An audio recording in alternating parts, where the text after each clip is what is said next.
வயலோ வயலோ வயலோ செழிக்க வாழ்வு தந்தானே, வயலோ வாழ்வு தந்தானே. அட பொன்னா விளையோ பூமிக்கு நல்ல விவரம் தந்தானே, உழவனின் உறவா வந்தானே.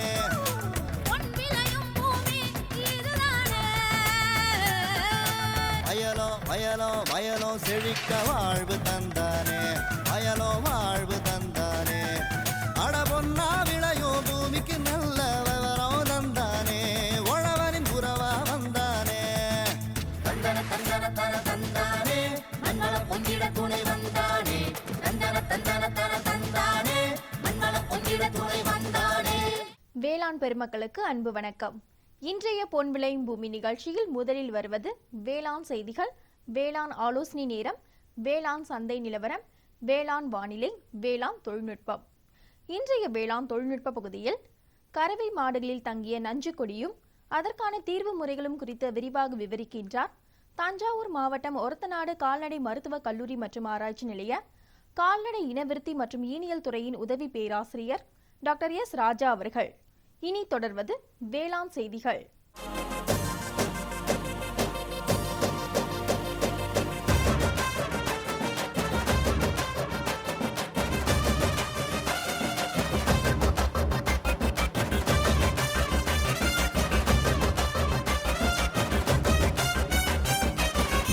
வணக்கம்.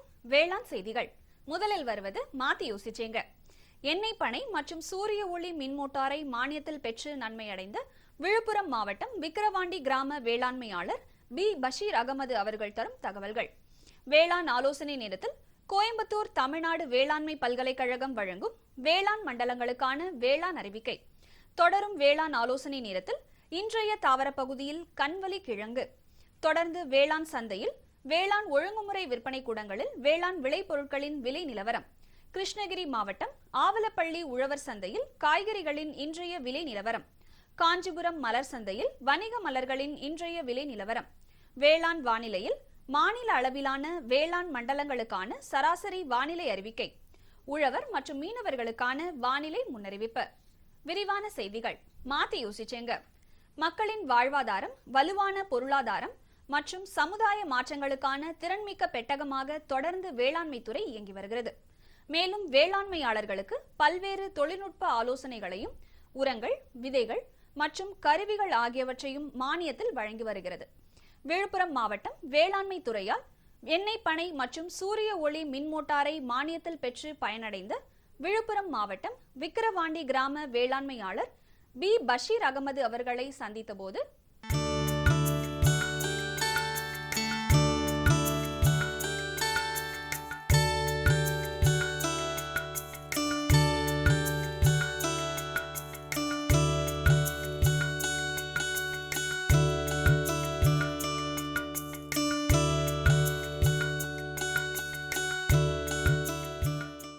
என் பேர் பஷீர் அகமது.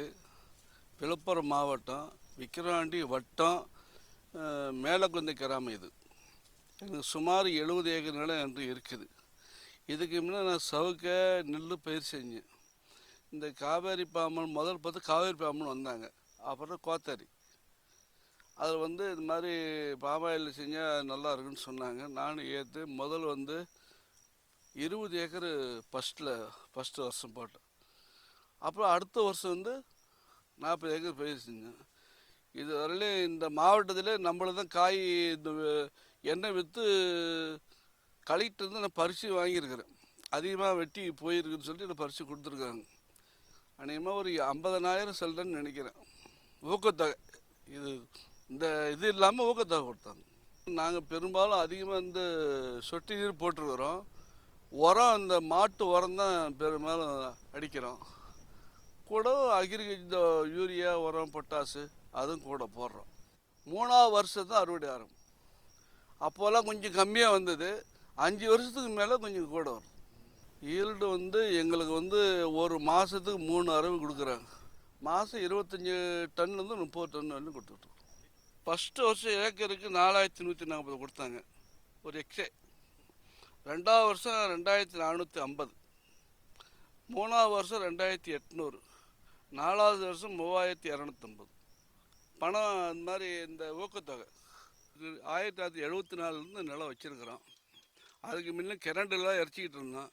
இப்போ தான் இந்த சூரிய இதில் இது கொடுக்க சொல்லி சொன்னாங்க. எனக்கு ஒரே ஒரு இது மட்டும் சாங்ஷன் பண்ணி கொடுத்தாங்க. நான் பணம் கட்டின 1.15, மீதி தொகை பிறகு கவர்மெண்ட் மானியமாக கொடுத்தது. மேலும் விவரங்கள் பெற வேளாண்மையாளர் பி பஷீர் அகமது அவர்களை 09443233631 என்ற கைபேசி எண்ணில் தொடர்பு கொள்ளவும். இனி தொடர்வது வேளாண் ஆலோசனை நேரம்.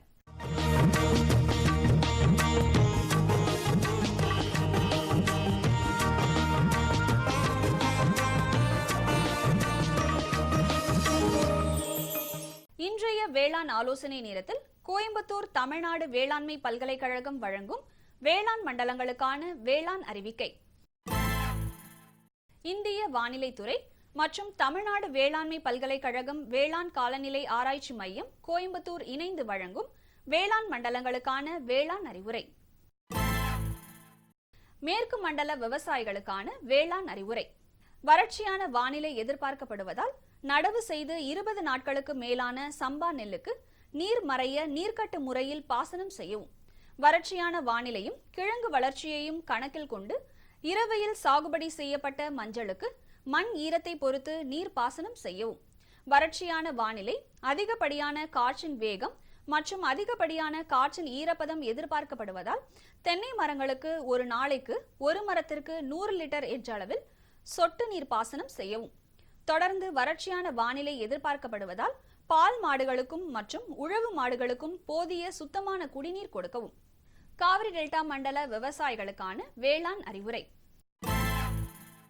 அடுத்த சில நாட்களுக்கு லேசான மழை எதிர்பார்க்கப்படுவதால் நாகப்பட்டினம் மாவட்டத்தில் மட்டும் அறுவடை நிலையில் உள்ள குறுவை நெல்லினை தக்க பாதுகாப்புடன் அறுவடை செய்யவும். தாளடி பருவத்திற்கு ஆடுதுறை 38, ஆடுதுறை 46, ஆடுதுறை 49, மேம்படுத்தப்பட்ட வெள்ளை பொன்னி, திருச்சி 3 மற்றும் DKM 13 ரகங்களும் சாகுபடி செய்ய சிபாரிசு செய்யப்படுகிறது. தாளடி பருவத்தில் நெல் விதைப்பில் விதைப்பதற்கு முன் விதைகளை சூடோமோனாஸ் என்ற எதிர் உயிரியினை 1 கிலோ விதைக்கு 10 கிராம் என்ற அளவில் விதை நேர்த்தி செய்து விதைக்கவும். இதனால் விதைகளின் முளைப்பு திறன் மற்றும் வீரியத்தன்மை அதிகரிக்கும். விதைகள் மூலம் பரவக்கூடிய நோய் கிருமிகள் அழிந்துவிடும். தாளடி பருவ நெல் நடவு செய்யும் விவசாயிகள் ஒரு ஏக்கருக்கு 200 kilo gypsum, 10 kilo zinc sulphate, 30 kilo urea, 40 kilo DAP மற்றும் 10 கிலோ பொட்டாஷ் ஆகிய உரங்களை அடியுரமாக இட வேண்டும். தாளடி நடவிற்கு முன் ஏக்கருக்கு 100 கிலோ வேப்பம் புண்ணாக்கு இட்டு பூச்சி மற்றும் நூறு புழுக்களை கட்டுப்படுத்தலாம். தெற்கு மண்டலம் 1ற்கு உட்பட்ட மாவட்ட விவசாயிகளுக்கான வேளாண் அறிவுரை. வரும் தினங்களில் வறண்ட வானிலை எதிர்பார்க்கப்படுவதால் கார்பருவ நெல்லை அறுவடை செய்யவும். பிசானம் பருவ நெல்லுக்கு தண்ணீரை பொறுத்து நாற்றங்கால் தயார் செய்து விதைப்பு செய்யவும். நிலவும் வானிலையை கருத்தில் கொண்டு மானாவாரியில் முன்பருவ விதைப்பிற்கு இதுவே உகந்த சமயமாகும். சோளம் மற்றும் பருத்தி விதைகளை 5 சென்டிமீட்டர் ஆழத்தில் புழுதி விதைப்பு செய்யவும். தெற்கு மண்டலம் 2ற்கு உட்பட்ட மாவட்ட விவசாயிகளுக்கான வேளாண் அறிவுரை. சம்பா பருவம் முடிவடைந்து விட்டதால் சம்பா நெற்பயிற்காக நாற்றங்கால் விதைப்பு மற்றும் நேரடி விதைப்பு செய்வதை நிறுத்தலாம். வரும் தினங்களில் வறண்ட வானிலை எதிர்பார்க்கப்படுவதால் வாழை மற்றும் காய்கறி பயிர்களுக்கு நீர் பாசனம் செய்யவும். பகல் நேர வெப்பநிலை 32 டிகிரி செல்சியஸ்க்கும் அதிகமாக அதிகரிக்க வாய்ப்புள்ளதால் கறவை மாடுகள், உழவு மாடுகள் மற்றும் கோழிகளுக்கு போதுமான தண்ணீர் கொடுக்கலாம். மலைப்பிரதேச மண்டல விவசாயிகளுக்கான வேளாண் அறிவுரை. வறண்ட வானிலை காணப்படுவதால் இளஞ்சிவப்பு நிற பாக்டீரியாவை பயிர்களின் மீது 1 லிட்டர் தண்ணீருக்கு 10 மில்லி என்ற அளவில் தெளிப்பதன் மூலம் வறட்சி காலத்தில் பயிர்களை பாதுகாக்க முடியும். நன்கு வளர்ந்த பலா மரங்களுக்கு 1650 gram urea, 2220 gram super phosphate மற்றும் 850 கிராம் பொட்டாஷ் உரத்தை 50 கிலோ தொழு உரத்துடன் கலந்து இடவும். வறண்ட வானிலை காணப்படுவதால் உரம் இட்டவுடன் நீர் பாசனம் செய்யவும். நன்கு வளர்ந்த ஆரஞ்சு மரங்களுக்கு 300 gram urea, 200 gram super phosphate, 300 gram potash உரம் மற்றும் 25 கிலோ தொழு உரம் இட பரிந்துரைக்கப்படுகிறது. வறண்ட வானிலை காணப்படுவதால் உரம் இட்டவுடன் நீர் பாசனம் செய்யவும். வடமேற்கு மண்டல விவசாயிகளுக்கான வேளாண் அறிவுரை. தொடர்ந்து வறண்ட வானிலையே நிலவும் என்பதாலும் காற்றின் வேகம் குறைவாக காணப்படுவதாலும் அதிகபட்ச வெப்ப அளவுகள் நீண்ட நேரத்திற்கு நிலவி கோழிகளில் வெப்ப அயற்சியை உண்டாக்கும். முட்டை உற்பத்தி பாதிக்கப்படாமல் இருக்க கோழிகளுக்கான தீவனம், அவற்றிற்கு அளிக்கும் நீரின் வெப்பம் மற்றும் அதன் அளவு ஆகியவற்றை கோடை காலத்திற்கு ஏற்றவாறு பராமரிக்க வேண்டும். தீவனத்தில் அமினோ அமிலங்கள் மற்றும் சோடா உப்பு ஆகியவற்றை அதிகப்படுத்துவதுடன் பூஞ்சை நச்சற்ற தீவன மூலப்பொருட்கள் பயன்படுத்தப்பட வேண்டும். புதிய வரவு கம்பு, சோயா புண்ணாக்கு ஆகியவற்றில் அதிக அளவு ஈரப்பதம் காணப்படுவதால் அவற்றின் உபயோகத்திலும் கொள்முதல் மற்றும் சேமிப்பு போன்றவற்றிலும் அதிக கவனம் செலுத்துவதால் முட்டை உற்பத்தியை தக்க வைத்துக் கொள்ளலாம். தற்போது உளுந்து பயிருக்கு நல்ல விலை கிடைப்பதால் புரட்டாசி பட்டத்தில் மானாவாரி மற்றும் இரவையில் உளுந்து சாகுபடியை மேற்கொள்ளலாம்.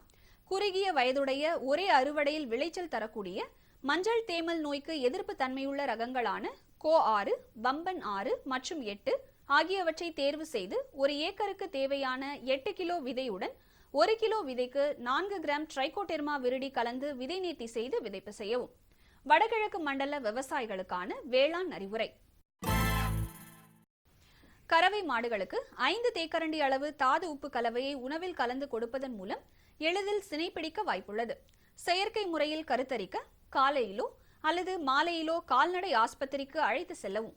ஐப்பசிப்பட்ட இரவை கடலைக்கு நிலம் தயார் செய்யவும். அதிக மழை பெறும் மண்டல விவசாயிகளுக்கான வேளாண் அறிவுரை.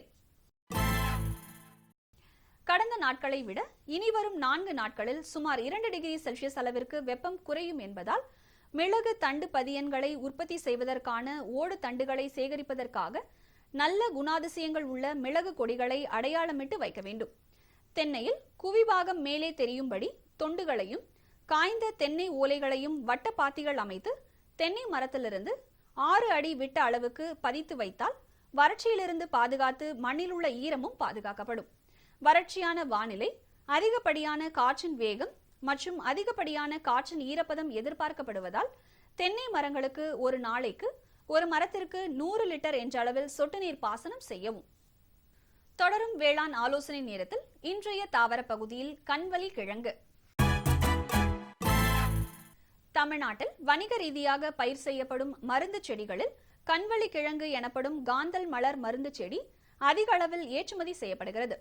இதன் சாகுபடி குறிப்புகளை பற்றி காண்போம். பயிரிட ஏற்றமண் மற்றும் தட்பவெப்பநிலை. வறட்சியான தட்பவெப்ப நிலையில் காந்தல் மலர் அதிகம் பயிரிடப்படுகிறது. காற்றில் ஈரத்தன்மை ஓரளவு உடைய இடங்கள் சாகுபடிக்கு ஏற்றவை. பயிரிட ஏற்றமண் செம்பொறை மண் வகை ஏற்றவை. மண்ணின் அமிலத்தன்மை 6 முதல் 7 இருத்தல் வேண்டும். அறுவடை. கிழங்குகள் முளைத்து 160 முதல் 180 நாட்களில் அறுவடை செய்யலாம். விளைந்த காய்கள் பச்சை நிறத்திலிருந்து இளம் பச்சை அல்லது பழுப்பு நிறமாக மாறி காய்களின் தோல் சுருங்கிவிடும். இத்தருணத்தில் காய்களை பறிக்க வேண்டும். மேலும் காய்களை 10 முதல் 15 நாட்களுக்கு நிழலில் உலர்த்த வேண்டும். மகசூல். ஒரு வருடத்தில் ஒரு ஹெக்டருக்கு 200 முதல் 250 கிலோ விதைகளும் 300 கிலோ கிழங்குகளும் மகசூலாக கிடைக்கும். அதோடு 150 முதல் 200 கிலோ காய்களின் தோலும் கிடைக்கும். மேலும் விவரங்கள் பெற agritech.tnau.ac.in என்ற இணையதளத்தை பார்க்கவும். விளம்பர இடைவேளைக்கு பிறகு வேளாண் செய்திகள் தொடரும்.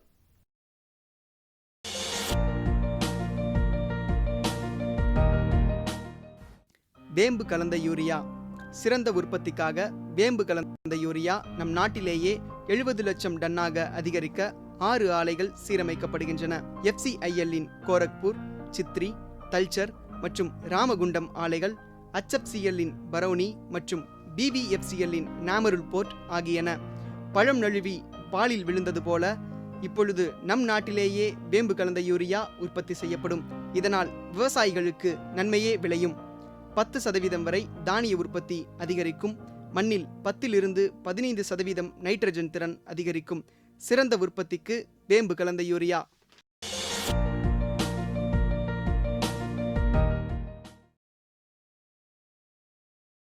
இனி வருவது வேளாண் சந்தை. வேளாண் சந்தையில் வேளாண் ஒழுங்குமுறை விற்பனை கூடங்களில் வேளாண் விளைபொருட்களின் விலை நிலவரம். கம்பு இதர ரகம் தேனியில் குறைந்தபட்சமாக 1780 ரூபாய்க்கும் அதிகபட்சமாக 1850 ரூபாய்க்கும், சோளம் இதர ரகம் தேனியில் 1770 ரூபாயிலிருந்து 1830 ரூபாய்க்கும், துறையூரில் 1350 ரூபாயிலிருந்து 1625 ரூபாய்க்கும், மக்காச்சோளம் இதர ரகம் திண்டுக்கல்லில் குறைந்தபட்சமாக 1450 ரூபாய்க்கும் அதிகபட்சமாக 1650 ரூபாய்க்கும், பொங்கலூரில் 1650 ரூபாயிலிருந்து 1850 ரூபாய்க்கும், நெல் இதர ரகம் செய்யாறில் 900 ரூபாயிலிருந்து 1574 ரூபாய்க்கும், கம்பத்தில் 1500 ரூபாயிலிருந்து 1580 ரூபாய்க்கும், கேழ்வரகு இதர ரகம் ஓசூரில் குறைந்தபட்சமாக 1700 ரூபாய்க்கும் அதிகபட்சமாக 1850 ரூபாய்க்கும், வேலூரில் 1620 ரூபாயிலிருந்து 2011 ரூபாய்க்கும், டிவி கம்பு இதர ரகம் கள்ளக்குறிச்சியில் குறைந்தபட்சமாக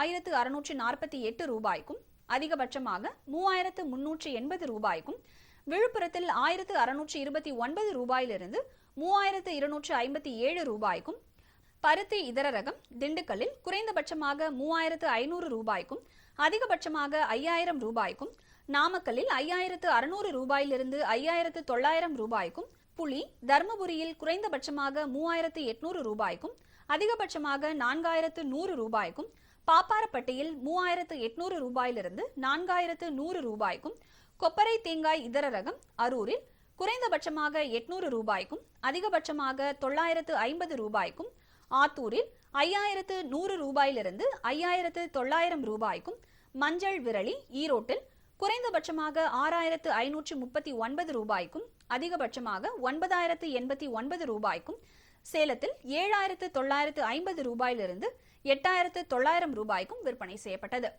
கிருஷ்ணகிரி மாவட்டம் ஆவலப்பள்ளி உழவர் சந்தையில் காய்கறிகளின் இன்றைய விலை நிலவரம். கத்தரிக்காய் 1 கிலோ 18 ரூபாய்க்கும், வெண்டைக்காய் 1 கிலோ 26 ரூபாய்க்கும், அவரைக்காய் 1 கிலோ 30 ரூபாய்க்கும், பெரிய வெங்காயம் 1 கிலோ 15 ரூபாய்க்கும், பச்சை மிளகாய் 1 கிலோ 18 ரூபாய்க்கும், தக்காளி 1 கிலோ 20 ரூபாய்க்கும், கீரைகள் கட்டு ஒன்று 5 ரூபாய்க்கும், கறிவேப்பிலை 1 கிலோ 20 ரூபாய்க்கும், கொத்தமல்லி 1 கிலோ 15 ரூபாய்க்கும், புதினா 1 கிலோ 15 ரூபாய்க்கும் விற்பனை செய்யப்பட்டது. காஞ்சிபுரம் மலர் சந்தையில் வணிக மலர்களின் இன்றைய விலை நிலவரம். கத்தரி ரோஸ் 20 பூக்களை கொண்ட ஒரு பாக்கெட்டின் விலை 60 ரூபாய்க்கும், மல்லிகை 1 கிலோ 400 ரூபாய்க்கும், முல்லை 1 கிலோ 300 ரூபாய்க்கும், கனகாம்பரம் 1 கிலோ 400 ரூபாய்க்கும், செண்டுமல்லி 1 கிலோ 40 ரூபாய்க்கும், வாடாமல்லி 1 கிலோ 30 ரூபாய்க்கும், பட்டன் ரோஸ் 1 கிலோ 120 ரூபாய்க்கும், துளசி 1 கிலோ 80 ரூபாய்க்கும், சம்பங்கி 1 கிலோ 100 ரூபாய்க்கும், அரளி 1 கிலோ 140 ரூபாய்க்கும், சாமந்தி 1 கிலோ 200 ரூபாய்க்கும், காக்கடா 1 கிலோ 300 ரூபாய்க்கும், கோழி கொண்டைப்பூ 1 கிலோ 60 ரூபாய்க்கும் விற்பனை செய்யப்பட்டது. இனி வருவது வேளாண் வானிலை.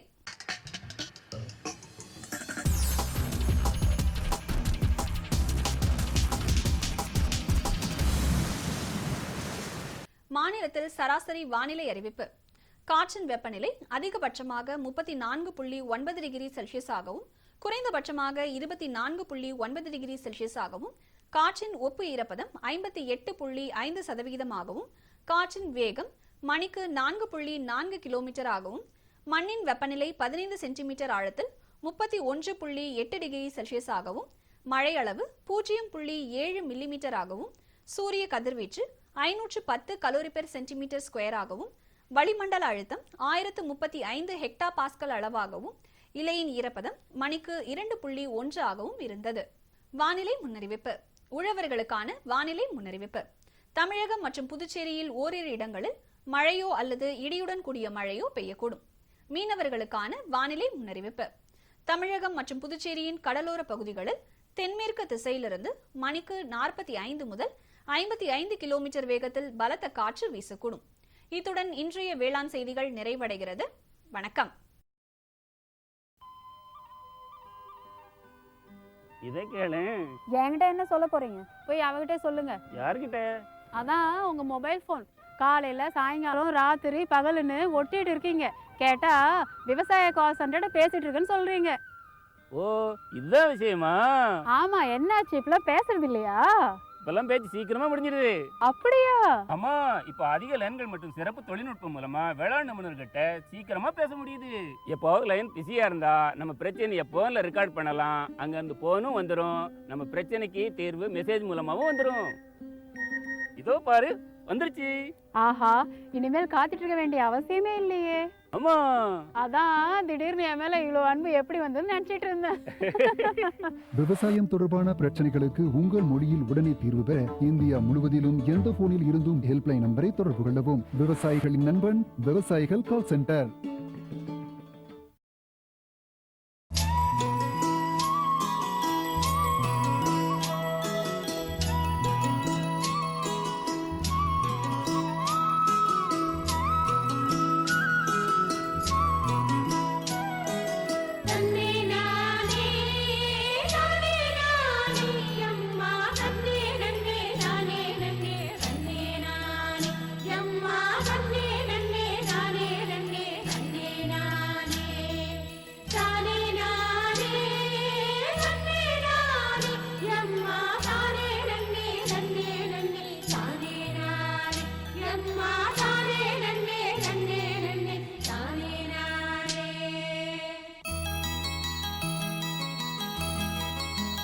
கறவை மாடுகள் வளர்ப்பு வேளாண்மையாளர்களுக்கு பொருளாதார ரீதியாக பேருதவி புரிந்து வருகின்றது.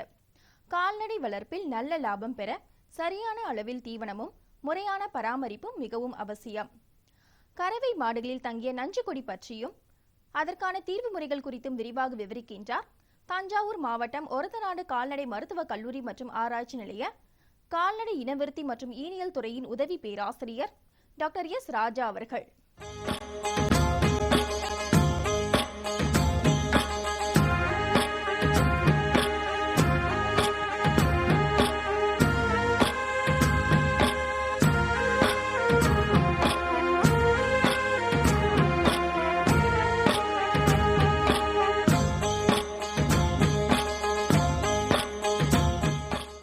சினையான மாடு அதனுடைய வயிற்றில் கண்ணுக்குட்டி வளர்றதுக்கு தேவையான ஊட்டச்சத்தை எடுத்துகிட்டு போகிறதுக்கும், கண்ணுக்குட்டிலேருந்து வெளிவரக்கூடிய கழிவுப் பொருளை சேகரித்து வைக்கிறதுக்கும், கண்ணுக்குட்டி தரமாக சுகாதாரமான முறையில் வளர்கிறதுக்கும் பொதுவான உறுப்பாக இருக்கக்கூடியது தான் நஞ்சுக்கொடி. ஸோ இந்த நஞ்சுக்கொடி தங்கிறத எப்போ நம்ம பிரச்சனையாக பார்க்குறோம்? ஸோ நஞ்சுக்கொடி பொதுவாக தங்கிறது ஏன் பிரச்சனைன்னு பார்க்குறோங்கிறது நான் சொல்ல போகிறேன். கண்ணு போடுறதுங்கிறது ஒரு நிகழ்வு. கண்ணு போடக்கூடியதுங்கிற நிகழ்வில் 3 பிரிவு இருக்குது. முதல் பிரிவு என்னென்னா கண்ணு பனிக்குடம் உடஞ்சி வெளியில் வருது. இரண்டாவது பிரிவு கன்றுக்குட்டி வெளியில் வருது. மூன்றாவது பிரிவு நஞ்சுக்கொடி வெளியில் வருது. ஸோ நஞ்சுக்கொடி வெளியில் வர்றதுங்கிறது கன்று போடக்கூடிய ஒரு நிகழ்விலேயே அமைஞ்சிருக்கு. அதனால தான் நஞ்சுக்கொடி போடுறதுல தாமதம் ஏற்பட்டால் அது ஒரு நம்ம பிரச்சனையாக பார்க்குறோம். ஸோ எப்போ இதை பிரச்சனையாக பார்க்குறோம், ஏன் இதை பிரச்சனையாக பார்க்குறோம்? ஸோ இதுக்கு ஏன் இவ்வளோ முக்கியத்துவம் கொடுக்குறோன்னா, ஸோ நஞ்சுக்கொடி தங்குறதுனால என்னென்ன விளைவுகள் ஏற்படுதுன்னா, ஒன்று ஒரு 2வது நாள்லேருந்து நீங்கள் பார்த்தீங்கன்னா மாடு தீவனம் உட்கொள்வதில் சற்று குறைவு ஏற்படும். 2வது பால் உற்பத்தி குறையும். 3வது கண்ணு போட்டதுக்கப்புறம் நஞ்சுக்கொடி விடுறதில் தாமதம் ஏற்படுறதுனால அடுத்ததாக கண்ணு போட்டதுக்கப்புறம் வரக்கூடிய சினைப்பருவம் தாமதம் ஏற்படுது. ஏன்னா கர்ப்பப்பையில் புண்ணு ஏற்படுறதுக்கூடிய வாய்ப்பு இருக்குது. பொதுவாக கண்ணு போட்டு 6 மணி நேரத்துலேருந்து 8 மணி நேரத்துக்குள்ளே பொதுவாகவே இந்த நஞ்சுக்கொடி தானாக கீழே விழுந்துடும். இருந்த போதிலும் ஒரு 8லேருந்து 12 மணி நேரம் ஆகியும் இந்த நஞ்சுக்கொடி கீழே விழலை. அப்படிங்கும்போது தான் இதை நம்ம ஒரு பிரச்சனையாக பார்க்குறோம். பொதுவாக சில கிராமத்தில் நஞ்சுக்கொடியை செத்தன்னு சொல்லுவாங்க, இல்லை உறுப்புன்னு சொல்லுவாங்க. செத்த போடலை, இல்லை உறுப்பு தங்கிடுச்சு, அந்த மாதிரி சொல்கிறதுக்கான வழக்கமும் இருக்குது. ஸோ 12 மணி நேரம் ஆகியும் இந்த நஞ்சுக்கொடி கீழே விழலை. அதற்கான காரணங்கள் என்னென்னு பார்க்க போனால், முதல் காரணம் என்னென்னா குறைந்த சினைப்பருவம். அதாவது சினை நாட்கள் ஒரு 9 மாதம் தோராயமாக இருக்குன்னா ஒரு குறைந்த நாட்கள், அதாவது ஒரு 8 மாதத்துலையோ இல்லை 8.5 மாதத்துலையோ போடுது, இல்லை ஒரு 4.5 மாதத்துலேயே சில சமயம் கன்று விசிறிடுது. அதாவது ஆங்கிலத்தில் அபார்ஷன்னு சொல்லுவாங்க. அந்த மாதிரி ஏற்படக்கூடிய சூழ்நிலையிலையும் இந்த மாதிரி நஞ்சுக்கொடி தானாக விழாது. ஸோ கர்ப்பப்பையிலேயே ஒட்டிக்கிட்டு ஒன்று. 2வது கண்ணு போடுறதுக்கான நாட்கள் அதிகமாகுது. அதாவது 9 மாதம் ஆகியும் கண்ணு போடலை, இன்னும் கண்ணு போடாமல் இருந்துக்கிட்டே இருக்குது. அப்போ நம்ம என்ன பண்ணுவோம், சில சமயம் மருத்துவ ரீதியாக சினைப்பருவத்தை தடை செஞ்சு கண்ணை வெளியில் எடுப்போம். அப்படி எடுக்கும் போதும் என்ன ஆகுது, இந்த மாதிரியான நஞ்சுக்கொடி கர்ப்பப்பையிலேயே ஒட்டிக்கிட்டு இருக்கு, விடுறதுக்கான தாமதம் ஏற்படுது. இது மட்டும் இல்லாமல் சில ஹார்மோன் கோளாறுகள் இருக்கிறதுக்கான வாய்ப்பு இருக்குது. இன்னும் கூடுதலாக முக்கிய பிரச்சனையாக எதுக்கு இது காரணத்தை பார்க்குறோன்னா ஊட்டச்சத்து பற்றாக்குறை. ஊட்டச்சத்து பற்றாக்குறையை 2-3 வகையாக பிரிக்கலாம். முதல்ல என்ன சொல்கிறேன்னா தாது உப்பு பற்றாக்குறை. தாது உப்பு பற்றாக்குறை சினைப்பருவத்தில் ஒழுங்காக கொடுக்காமல் இருக்கிறதுனால இந்த மாதிரி நஞ்சுக்கொடி விடுறதுல தாமதம் ஏற்படுது. அது மட்டும் இல்லாமல் vitamin A, vitamin E and செலினியம்னு சொல்லக்கூடிய மினரல்ஸ் எல்லாமே இந்த மாதிரி நஞ்சுக்கொடி விழுவதுக்கு ஒரு முக்கிய காரணமாக இருக்குது. இது மட்டும் இல்லாமல் வழக்கத்துக்கு மாறாக கர்ப்பப்பையில் அதிகமாக நீர் கோக்குறது. அதாவது சினைப்பருவத்தில் தோராயமாக பார்க்க போனீங்கன்னா ஒரு 20 லிட்டர் நீர் தான் இருக்கும். அதையும் தாண்டி சில சமயம் என்ன ஆகும்னா 150 லிட்டர் வரைக்கும் நீர் கோக்கிறதுக்கான வாய்ப்பு இருக்குது. சில நோய் அறிகுறிகளில் வரும். அப்படி இருக்கக்கூடிய காரணங்கள்லையும் இந்த மாதிரி நஞ்சு கொடி தானாக விழுறதில்ல, தாமதம் ஏற்படுது. அது மட்டும் இல்லாமல் சில சமயம் ரெட்டைக்கண்ணு போடும் மாடு, ரெட்டைக்கண்ணு போடுற மாட்டிலையும் இந்த மாதிரியான நஞ்சு கொடி விழுறதுல தாமதம் இருக்குது. அடுத்தது இதனுடைய அறிகுறிகள் என்னென்னு பார்க்க போனால், எல்லாருக்குமே பார்த்த உடனே தெரிகிறது என்னென்னா, நஞ்சு கொடி பிறப்புறுப்பிலேருந்து தொங்கிக்கிட்டே இருக்கும். அதுக்கப்புறம் என்ன ஆகும்னா, ஒரு 2 நாள் ஆயிடுச்சு அப்படின்னா அது அழுக ஆரம்பித்து துர்நாற்றம் வீசும். ஸோ அங்கே இருக்கக்கூடிய மற்ற மாட்டுகளுக்கும் அது பரவுறதுக்கான வாய்ப்புகள் அதிகமாக இருக்குது. அடுத்தது ரத்தம் கலந்த நீர் மாதிரி வடிய ஆரம்பிக்கும். எப்போ இந்த ரத்தம் கலந்த நீர் மாதிரி வடியுதோ அப்போவே அது ரத்தத்தில் அந்த இன்ஃபெக்ஷனை பரப்புதுன்னு அர்த்தம். அடுத்தது கொஞ்சம் கொஞ்சமாக பால் உற்பத்தி குறையும். அடுத்தது தீவனம் உட்கொள்றதும் குறையும். இதனால் என்ன ஆகுதுன்னா, கர்ப்பப்பையில் உள்ள புண் ஏற்பட்டுரும். புண் ஏற்படுறதுனால என்ன ஆகுது, அடுத்த வாட்டி சினைப்பருவம் வர்றதுக்கு தாமதம் ஏற்படுது. சினைப்பருவம் வந்தாலுமே சில சமயம் கருத்தரிக்கிறதுக்கான வாய்ப்பு தற்காலிகமாக குறைஞ்சிருது. ஸோ இது ஒரு முக்கிய பங்காக நஞ்சுக்கொடி தங்குறதுல அமையுது. இதை ப்ரிவென்ட் பண்ணுறதுக்கு, இதை கட்டுப்படுத்துறதுக்கு என்னென்ன வாய்ப்புகள்னு பார்க்க போனால், முதல்ல ஊட்டச்சத்து தான் நான் அதிகமாக சொல்கிறேன். ஏன்னா ஊட்டச்சத்து பற்றாக்குறையை வச்சு தான் நம்ம கையில் இருக்குது. இதை வச்சு நம்ம நஞ்சு போடக்கூடிய இருக்கிற தாமதத்தை நம்ம கட்டுப்படுத்துறதுக்கான வாய்ப்பு இருக்குது. அதில் என்னென்னு பார்க்க போனால், முதல்ல தாது உப்பு கலவை. சினைப்பருவத்தில் முழுமையாகவுமே தாது உப்பு கலவை தோராயமாக ஒரு நாளைக்கு 30 கிராம், அதாவது ஒரு தீப்பெட்டி அளவு சொல்லுவாங்க, சினைப்பருவம் முழுவதுமே கொடுத்துட்டு வர்றது ரொம்ப நல்லது. அது மட்டும் இல்லாமல் சில சமயம் சினை மாடாச்சே அது அப்படின்னு சொல்கிறதுக்காக தீவனம் உட்கொள்றதையும் குறைச்சிடுவாங்க. அது என்னென்னு பார்க்க போனீங்கன்னா, தோராயமாக ஒரு மாடு சனையாக இருக்குது அப்படின்னா அதனுடைய அடிப்படை பராமரிப்புக்கும் ஒரு குறைஞ்சது 3 லிட்டர் வரைக்கும் பால் கறக்கிறதுக்கும் 20 கிலோ பசும்புல் கொடுத்தே ஆகும். அதை நீங்கள் குறைச்சிங்கன்னா ஊட்டச்சத்து பற்றாக்குறை அதுவாகவே வந்துவிடும். 20 கிலோ பசும்புல்லோட ஒரு 10 கிலோ இல்லை 5லேருந்து ஒரு 10 கிலோ வைக்கோல் கொடுத்தே ஆகும். அது மட்டும் இல்லாமல் கால்நடை மருத்துவரை அணுகி அதற்கான தீர்வுகளை நீங்கள் கண்டறியணும். தீர்வுகளை கண்டறித்து சில பராமரிப்பு ஒத்துழைப்புகளும் நீங்கள் கொடுத்தீங்கன்னா நஞ்சு கொடி தாமதமாக விழுறதை நீங்கள் தடுக்கவும் முடியும். அதனால் உங்களுக்கு இழந்த பொருளாதாரத்தை அடுத்த திருப்பியும் கண்ணு போடுற பருவத்தில் உங்களால் மீட்டு உங்களோட பொருளாதாரத்தை ஈடுகட்ட முடியும். மேலும் விவரம் பெற டாக்டர் எஸ் ராஜா அவர்களை 09003 78 04 02 என்ற கைபேசி எண்ணில் தொடர்பு கொள்ளலாம். சுகமாய் பரவும் நறுமணத்தில், சுவை எனும் இன்பத் தோட்டத்தில், வளர்ச்சி எனும் பாதையில், மலர்ந்திருக்கும் புன்னகையில், பசுமையான செடிகளில், பெரிய பெரிய வர்த்தகங்களில், தேனீக்களின் ரீங்காரத்தில், மகிழ்ச்சியின் இன்ப ஒலியில். NHM தோட்டக்கலை இயக்கம். எங்கள் விருப்பம் உங்களது புன்னகை. 7/10/2016 வெள்ளிக்கிழமை அன்று பொன் விளையும் பூமி நிகழ்ச்சியில் மாத்தி யோசிச்சேங்க, நெல் விதை உற்பத்தியை வெற்றிகரமாக மேற்கொண்டு வரும் விழுப்புரம் மாவட்டம் கணையார் கிராம வேளாண்மையாளர் டி செந்தில்குமார் அவர்கள் தரும் செய்தி. வேளாண் ஆலோசனை நேரம். நாமக்கல், சேலம், தருமபுரி மற்றும் கிருஷ்ணகிரி ஆகிய மாவட்டங்களுக்கான வேளாண் அறிவிக்கை.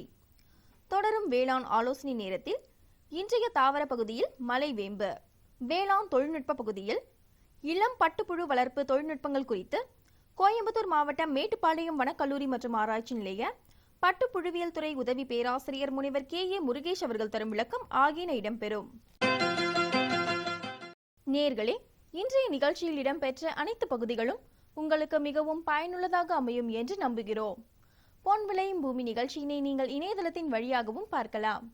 எங்களின் இணையதள முகவரி www.youtube.com/uso/agriculture-chennai மற்றும் www.ddpodigai.org.in.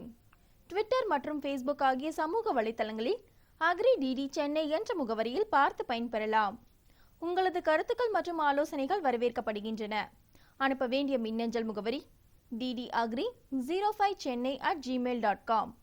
வேளாண்மை குறித்த விவரங்களை பெற www.farmer.gov.in என்ற இணையதளத்திலும் 1801801551 என்ற தொலைபேசி எண்ணிலும் தொடர்பு கொள்ளலாம்.